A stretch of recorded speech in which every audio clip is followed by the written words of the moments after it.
think you know Fight Club? Think again.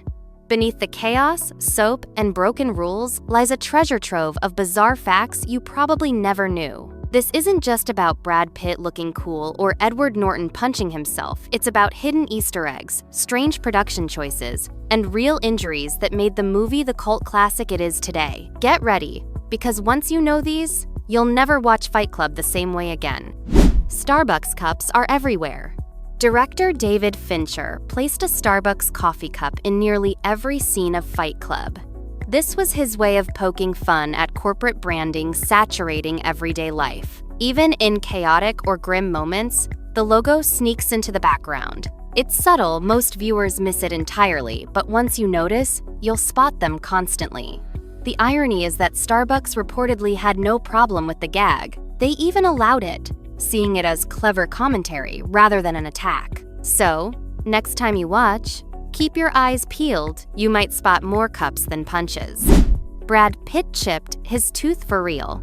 Brad Pitt didn't rely on makeup or CGI for Tyler Durden's chipped tooth. He had his dentist actually remove part of it before filming. Pitt believed it would make his character look rougher and more authentic. After production wrapped, he had the tooth repaired. This extreme commitment to realism shows just how far Pitt was willing to go for the role, adding to Tyler's gritty Street Fighter aesthetic. It's one of those small details that sells the performance, but might go unnoticed unless you know the behind-the-scenes story.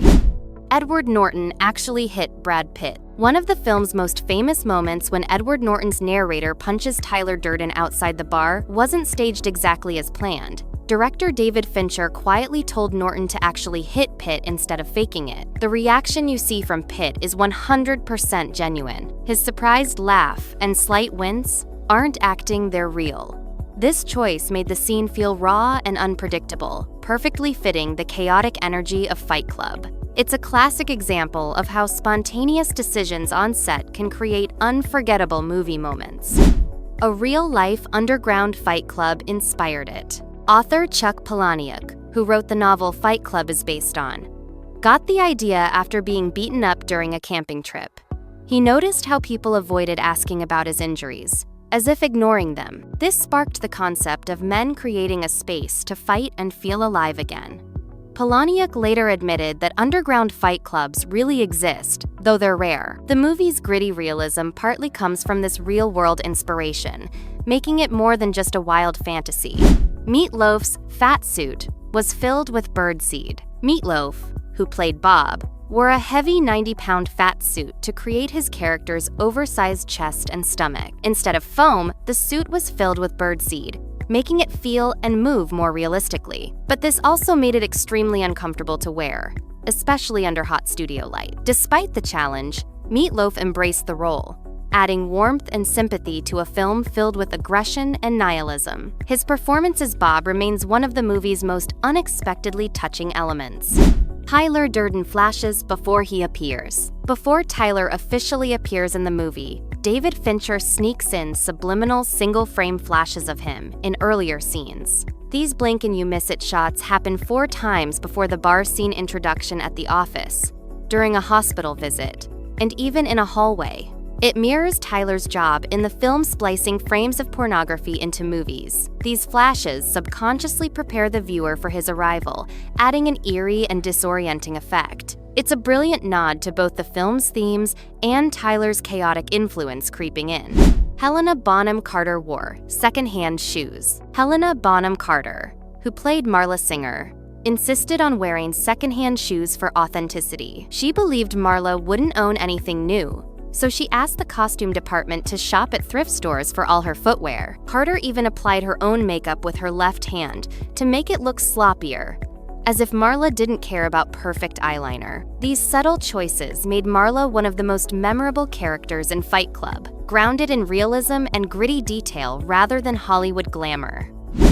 The movie bombed at the box office. Today, Fight Club is considered a masterpiece, but in 1999, it was a commercial disappointment. The film's violent themes, dark humor, and marketing struggles led to poor ticket sales and mixed reviews. Critics called it dangerous, and some even labeled it irresponsible. But over time, DVD sales skyrocketed, and the movie found a passionate fan base. This turnaround transformed Fight Club into one of the most influential cult films of all time, proving that box office numbers aren't the final word on a movie's legacy. The chemical burn scene was painfully realistic. When Tyler pours lye on the narrator's hand, creating a chemical burn, the actors used real vinegar and powdered lye for authenticity. The scene was carefully controlled to avoid serious injury, but the stinging and discomfort were real enough to make the reactions believable. This method acting approach heightened the intensity and made the moment one of the film's most uncomfortable to watch. It's a perfect example of the cast's willingness to endure genuine discomfort for the sake of realism. The film's final frame is not what you think.